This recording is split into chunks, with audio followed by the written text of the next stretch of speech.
일론 머스크는 왜 선출되지 않은 권력이 되었나? 일론 머스크는 정치인이 아니다. 선거에 출마한 적도 없고 공직을 맡은 적도 없다. 그럼에도 불구하고 그의 발언 하나는 시장을 흔들고 여론을 분열시키며 때로는 국가 정책의 논쟁을 촉발한다. 이 이상한 현상은 언제부터 시작되었을까?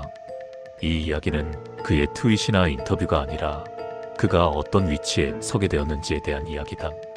처음부터 그는 권력자로 불리지 않았다. 머스크는 실패와 논란을 반복한 기업가였다. 페이팔 시절의 갈등, 테슬라 초창기의 경영위기, 스페이스X의 연이은 발사 실패는 그를 불안정한 도전자처럼 보이게 만들었다. 그러나 이 불안정함은 역설적으로 하나의 이미지를 만들었다. 위험을 감수하는 인물, 기존 질서를 두려워하지 않는 인물, 그리고 실패를 공개적으로 드러내는 인물. 대중은 그를 정치적 계산이 아닌 개인의 결단으로 움직이는 사람으로 인식하기 시작했다. 이 인식이 중요한 이유는 신뢰의 방향을 바꾸었기 때문이다. 전통적으로 신뢰는 제도와 직위에 귀속되었다. 그러나 머스크의 경우 신뢰는 제도가 아니라 개인의 서사에 연결되었다. 그는 자신이 만든 회사의 얼굴이 되었고 브랜드는 점점 인물과 동일시되었다.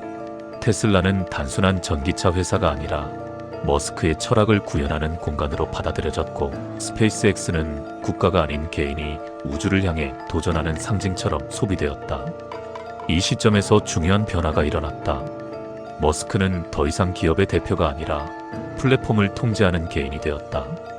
여기서 말하는 플랫폼은 단순한 기술 서비스가 아니다. 그것은 수백만, 수천만 명의 주목을 동시에 끌어모으는 구조를 의미한다. 테슬라의 생산 결정, 스페이스X의 발사 일정, 그리고 그 모든 과정을 실시간으로 전달하는 소셜미디어 활동은 하나의 거대한 무대가 되었다. 그 무대의 중심에는 언제나 머스크 개인이 있었다. 사람들은 그의 발언을 해석하기 시작했다. 단순한 농담인지, 시장에 대한 신호인지, 정책적 입장인지가 논쟁이 되었다. 이때부터 그의 말은 정보가 아니라 사건이 되었다. 사건이 된 발언은 즉각적으로 재생산되고 각자의 이해관계에 맞게 소비되었다. 정정은 항상 늦었고 영향은 이미 퍼진 뒤였다. 중요한 것은 사실 여부가 아니라 발언이 도달한 범위였다. 머스크는 이 구조를 본능적으로 이해했다.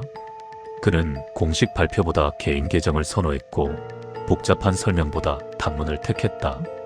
이는 단순한 소통 방식의 문제가 아니었다. 발언의 책임을 조직이 아닌 개인에게 귀속시키면서도 그 파급력은 조직 전체를 통해 증폭시키는 방식이었다. 개인의 자유로운 의견처럼 보이지만 실제로는 수많은 이해관계자에게 직접적인 영향을 주는 신호가 되었다. 이 지점에서 기존 권력과의 차이가 분명해진다. 정치 권력은 선거와 임기, 법적 책임이라는 틀 안에 묶여있다. 그러나 머스크의 영향력에는 그런 틀이 없다. 그는 해임되지 않고 재선의 부담도 없으며 발언에 대한 제도적 제재를 거의 받지 않는다. 그럼에도 불구하고 그의 선택은 공적 영역에 직접 작용한다. 이 괴리는 새로운 질문을 만든다. 우리는 이런 형태의 영향력을 어떻게 분류해야 하는가? 머스크의 지지자들은 그를 자유의 상징으로 본다. 규제를 넘어서 혁신을 밀어붙이는 인물, 관료주의에 갇히지 않은 창조자라는 이미지다. 반대로 비판자들은 묻는다. 누가 그를 견제할 수 있는가? 이 질문은 개인에 대한 호불호를 넘어선다. 그것은 권력이 작동하는 방식에 대한 질문이다.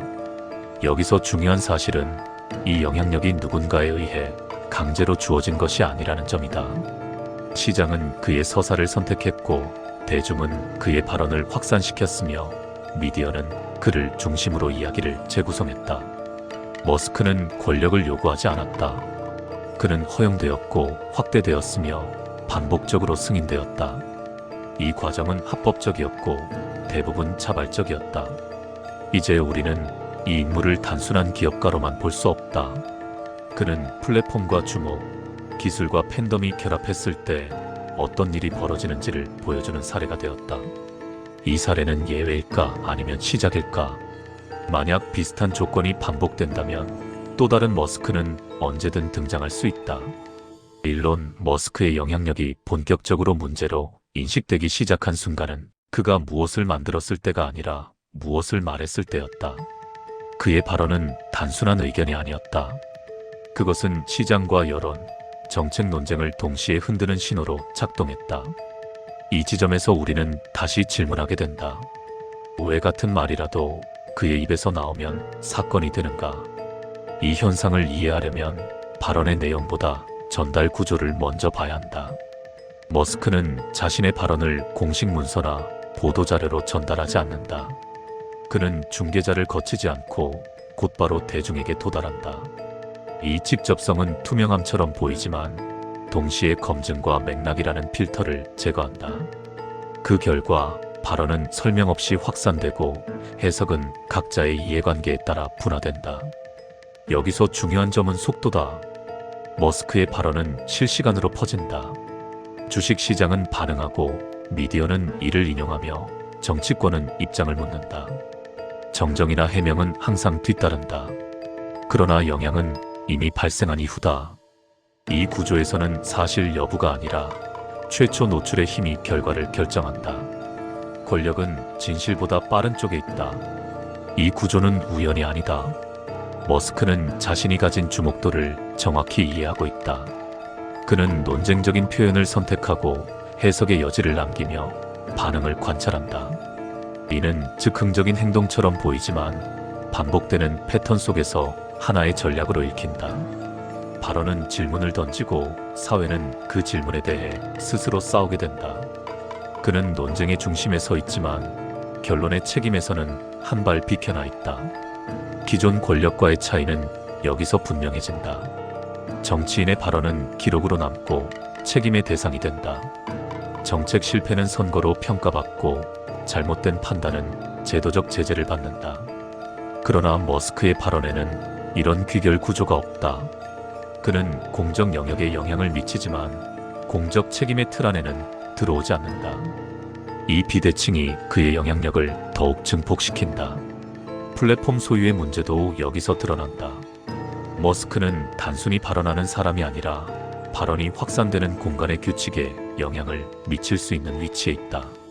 알고리즘의 방향, 허용되는 표현의 범위, 가시성의 기준은 모두 플랫폼의 선택에 따라 달라진다.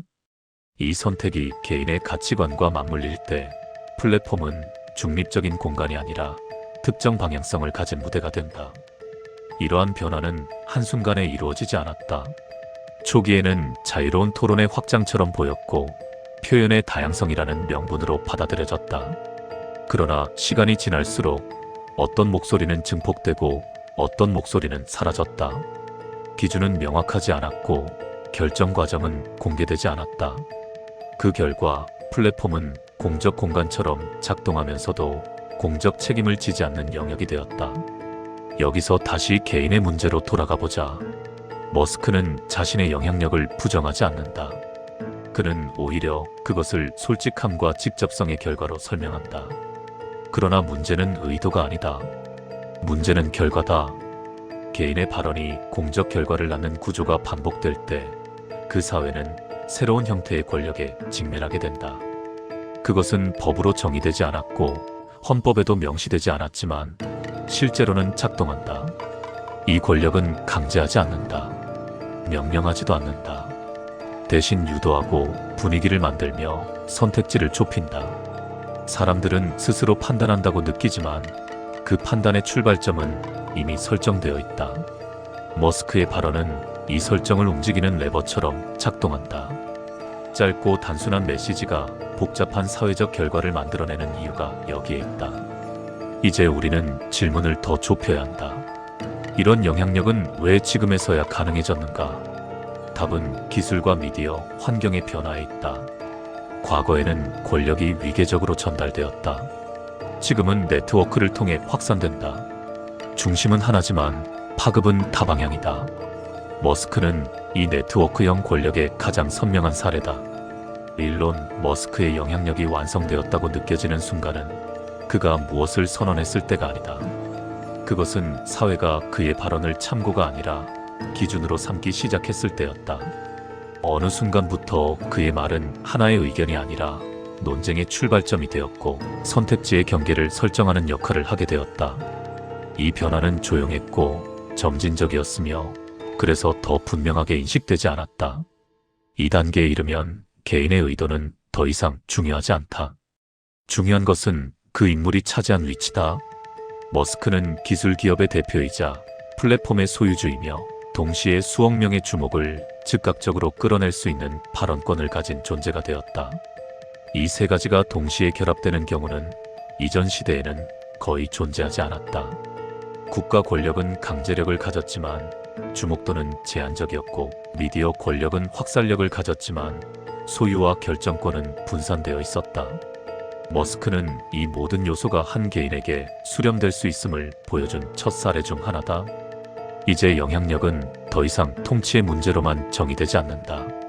그것은 방향을 제시하고 담론의 범위를 설정하며 사회적 에너지가 어디로 흐를지를 조율하는 힘이다. 머스크의 발언이 정책을 직접 결정하지는 않지만 정책이 논의되는 환경을 바꾸는 것은 사실이다. 이 환경 변화는 공식 문서로 남지 않지만 실제 결과에는 깊게 관여한다. 여기서 중요한 질문이 등장한다. 우리는 이 영향력을 어떤 기준으로 평가해야 하는가? 법적으로는 문제가 없을 수 있다. 표현의 자유는 보호받아야 하고 기업가의 발언 역시 사적 영역에 속한다. 그러나 사회적 결과가 반복적으로 발생한다면 그 발언은 더 이상 완전히 사적인 것으로 남지 않는다. 이 지점에서 기존의 법과 제도는 명확한 답을 주지 못한다. 머스크의 사례가 던지는 가장 큰 질문은 이것이다. 민주주의는 선출된 권력만을 통제하도록 설계되었다. 그러나 지금 우리가 마주한 영향력은 선출되지 않았고 임기도 없으며 책임을 묻는 통로도 불분명하다. 그럼에도 불구하고 현실에서는 분명한 힘으로 작동한다. 이 불일치는 개인의 문제가 아니라 제도의 공백이다. 사람들은 종종 머스크를 좋아하느냐, 싫어하느냐로 이 문제를 단순화한다. 그러나 그 감정적 판단은 본질을 흐린다. 중요한 것은 머스크가 아니라 머스크가 가능했던 조건이다. 플랫폼의 집중, 주목 경제의 가속, 그리고 개인 서사에 대한 신뢰의 확대, 이 세 가지가 결합될 때 유사한 인물은 언제든 다시 등장할 수 있다. 이제 우리는 과거를 돌아볼 필요가 있다. 권력은 언제나 새로운 형태로 등장했다. 군주제에서 의회로, 의회에서 관료제로, 그리고 관료제에서 미디어와 여론으로. 지금 우리가 보고 있는 것은 그 다음 단계일지도 모른다. 기술과 플랫폼을 매개로 한 개인 권력. 아직 이름조차 명확히 붙지 않은 이 형태는 기존의 판단 기준으로는 쉽게 규정되지 않는다. 머스크는 이 변화의 원인이라기보다 결과에 가깝다. 그는 흐름을 만들었다기보다 흐름 위에 가장 먼저 올라탄 인물이다. 그렇기 때문에 이 이야기는 그를 비난하거나 찬양하는 것으로 끝나서는 안 된다. 오히려 우리는 이 사례를 통해 앞으로 무엇을 고민해야 하는지를 배워야 한다. 이제 질문은 우리에게 돌아온다. 우리는 어떤 기준으로 영향력을 인정할 것인가? 어디까지를 개인의 자유로 두고 어디서부터를 공적 책임으로 볼 것인가? 그리고 이 판단을 누가 어떤 절차로 내릴 것인가? 이 질문에 대한 답이 없다면 다음 인물의 등장은 시간 문제일 뿐이다. 일론 머스크의 이야기는 여기서 끝난다. 그러나 그가 보여준 권력의 형태는 끝나지 않는다. 우리는 지금 새로운 시대의 문턱에 서 있다.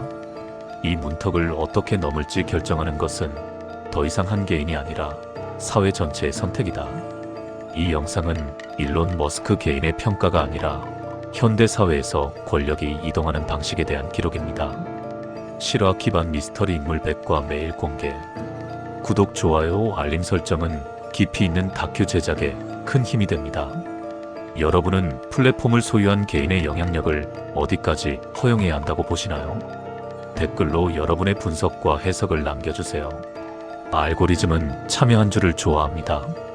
여러분의 한마디가 다음 미스터리를 만듭니다.